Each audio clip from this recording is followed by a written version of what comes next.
அனைவருக்கும் வணக்கம். திருநெல்வேலி ஜோதிடர் சொக்கலிங்கம் என்ற யூடியூப் சேனல் அது வரைக்கும் 1000க்கும் மேற்பட்ட பேர்களுக்குள்ள பலங்கள் பதிஞ்சிருக்கிறேன். ஸோ என் சேனலை சப்ஸ்கிரைப் பண்ணிவிட்டு ஹோம் பேஜில் போய் வீடியோஸில் பார்த்து அந்தந்த பேருக்குடையவங்க உங்கள் பேர்களுக்கான பலங்கள் தெரிஞ்சுக்கோங்க. குறிப்பாக அந்த மனோன்மணி அப்படிங்கிற பேருடையவங்க உங்கள் குடும்பத்திலேயோ சொந்தக்காரங்களையோ நட்பு வட்டாரத்தில் இருந்தாங்கன்னா அவங்களுக்கு நம்ம வீடியோ லிங்கை தயவு செஞ்சு ஷேர் பண்ணுங்கள். நிறைய நண்பர்கள் ஜோதிடத்தி மேல் பற்றுக்கொண்டு நிறைய இடங்களில் ஜோதிடம் படிச்சுமே ஒரு ஜாதகத்தை கையில் கொடுத்தா பலன் சொல்ல திணறக்கூடிய ஜோதிட நண்பர்களுக்கும் ஏற்கனவே ஜோதிட தொழிலாக பார்த்துக்கிட்டு இருக்கிற ஜோதிட நண்பர்களுக்கும் ஜோதிட பிரியார புத்தகங்கள் மக்கள் மத்தியில் நீங்கள் தைரியமும் துல்லியமும் பலன் சொல்ல உதவும்.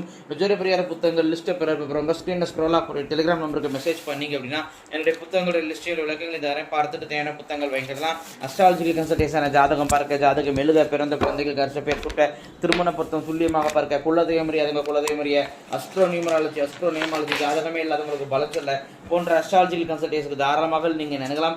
குறைந்த குருதட்சணையில் தரமான ஆலோசனைகள் வழங்கப்படும். நேரில் வரணுங்கிற அவசியம் கிடையாதுங்க, ஃபோன்லேயே பலன் சொல்லிடுவேன். சரிங்க, இன்னைக்கு பதிவுக்குள்ளே போவோம். மனோன்மணி என்ற பெயருக்கான 50 வகையான நேமாலஜி பலன்களை பார்ப்போம். ஃபர்ஸ்ட் பாயிண்ட், உங்கள் வீடு எங்கே அமைஞ்சாலும் சாமி அதாவது கோவில் பார்வையில் தான் வீடு அமையும். 2வது பாயிண்ட், அழகானவங்களா இருப்பீங்க. 3வது பாயிண்ட், நல்லா படிப்பீங்க. 4வது பாயிண்ட், படிக்கிற காலத்தில் ஒரு எவ்வளோ நல்லா படித்தாலும் ஒரு ஃபெயிலாகி படிக்கிறோம், அரியர் போட்டால் படிப்போங்கிறது வந்துடும். 5வது பாயிண்ட், மற்றவங்களை விமர்சனம் செய்யக்கூடிய குணம் உண்டு. 6வது பாயிண்ட், ஒருத்தரை பார்த்த உடனே அவரை பற்றி எடை போடக்கூடிய திறமை உங்கள்கிட்ட உண்டுங்க. 7வது பாயிண்ட், பூர்வீக வீட்டில் வாழ முடியாது. 8வது பாயிண்ட், பூர்வீக வீட்டை இழப்பீங்க, அந்த அமைப்பு இருக்குது. 9வது பாயிண்ட், புத்திசாலியாக இருப்பீங்க. 10வது பாயிண்ட், ஆடை அலங்கார மேக்கப் பிரியராக இருப்பீங்க. 11வது பாயிண்ட், உங்களுக்கு தாய்மாமனே இருக்க மாட்டாரு, அப்படியே இருந்தால் அவரால் பிரயோஜனம் இருக்காது. 12வது பாயிண்ட், தாய்மாமா உறவு பகையாகும். 13வது பாயிண்ட், தைரியசாலியாக இருப்பீங்க. 14வது பாயிண்ட், எமோஷனல் டைப்பாக இருப்பீங்க. 15வது பாயிண்ட், தைராய்டு பிரச்சனை அல்லது டான்சில் பிரச்சனையில் அவதிப்படுவீங்க. 16வது பாயிண்ட், கேஸ் ட்ரபிள் பிரச்சனை உண்டு.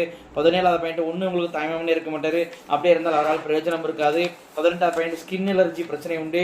19வது பாயிண்ட், தனிமை விரும்பியாக இருப்பீங்க. 20வது பாயிண்ட், படிக்கிற காலத்தில் படிப்பில் தடையை சந்திச்சிருப்பீங்க. 21வது பாயிண்ட், நகை அல்லது சர்டிஃபிகேட்ஸை தொலைச்சிருப்பீங்க. 22வது பாயிண்ட், உங்களுக்கு பிரசவ காலத்தில் சிசேரியன் டெலிவரி நடக்கும்.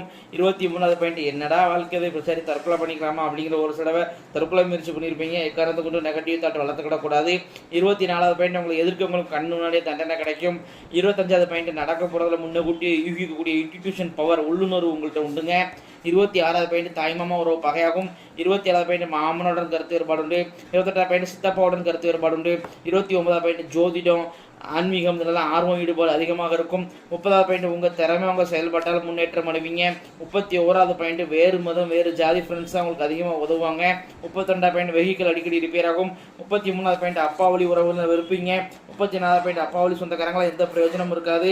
35வது பாயிண்ட், மூத்த பிள்ளை முன்கோபியாக இருக்கும். 36வது பாயிண்ட், புதிங்கால் வழியால் அவதிப்படுவீங்க. 37வது பாயிண்ட், சொத்து சேர்க்கைகள் யோகம் உண்டு. 38வது பாயிண்ட், சொந்த வீடு யோகம் உண்டு. 39வது பாயிண்ட், இல்லற வாழ்க்கையில் பாதிப்பு உண்டு. 40வது பாயிண்ட், வெளிநாடு வெளிமாநிலம் செல்லக்கூடிய யோகம் உண்டு. 41வது பாயிண்ட், பூர்வீக சொத்துக்களில் வம்பு வழக்கு வில்லங்க பிரச்சனையை சந்திப்பீங்க. 42வது பாயிண்ட், நட்புக்கு முக்கியத்துவம் கொடுப்பீங்க. 43வது பாயிண்ட், வெளியில் நல்ல பேர் கிடைக்குங்க, ஆனால் குடும்ப உறுப்பினர்களால் சப்போர்ட் உங்களுக்கு எதுவுமே கிடைக்காது. 44வது பாயிண்ட், சொத்துல நடைபாதை பிரச்சனையை சந்திப்பீங்க. 45வது பாயிண்ட், கணவருக்கு வந்து எப்போது ஏதாவது ஹெல்த் பிரச்சனை இருந்துகிட்டே இருக்கும். 46வது பாயிண்ட், கணவருடன் கருத்து வேறுபாடு உண்டு. 47வது பாயிண்ட், நல்ல நிர்வாகத்திறமை உங்கள்கிட்ட உண்டுங்க. 48வது பாயிண்ட், நல்ல கௌரவமான வேலை கௌரவமான தொழில் உங்களுக்கு அமையும். 49வது பாயிண்ட், குடும்பத்தில் கன்னி உண்டுங்க. கன்னின்னு சொன்னால் குறைஞ்ச வயசில் இறந்து போன பெண் குழந்தை தான் கன்னின்னு சொல்லுவோம். குடும்பத்தில் குறைஞ்ச வயசில் ஒரு பெண் குழந்தை இறந்து போயிருக்கும், அது அவசியம் வழிபடணும். அது தேவதை. கன்னி தேவதை முறைப்படி வழிபாடு செய்வது எப்படி, கன்னி தேவதை வழிபாட்டு முறைகள் A to Z அப்படிங்கிற புத்தகம் போட்டுக்கிறேன். டெலிகிராம் நம்பருக்கு தொடர்பு கொண்டீங்கன்னா அந்த புத்தகத்தை அனுப்பிச்சிக்கிறேன். நல்லபடியாக அந்த கன்னிதேவ வழிபாடு பண்ணிக்கோங்க, முறைப்படி செய்யுங்க. கன்னிதேவ அருள் கண்டிப்பாக தேவை.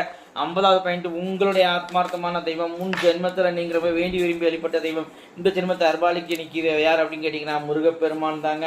இத்துடன் மனோன்மணி என்ற பேருக்கான 50 வகையான நேமாலஜி பலன்கள் முடிவடைகின்றன. இப்போ பேரை வச்சு 80 பலன் சொல்கிறேன் அப்படின்னா ஜாதகத்தை வச்சு அதிகமாக உள்ள துல்லியமாக சொல்லுவேன் அப்படிங்கிறத யோசிச்சு பாருங்க நண்பர்களே. ஸோ ஒரு முறை அஸ்ட்ராலஜிக்கல் கன்சல்டேஷனுக்கு வாங்க. நன்றி நேயர்களே, நன்றி, வணக்கம்.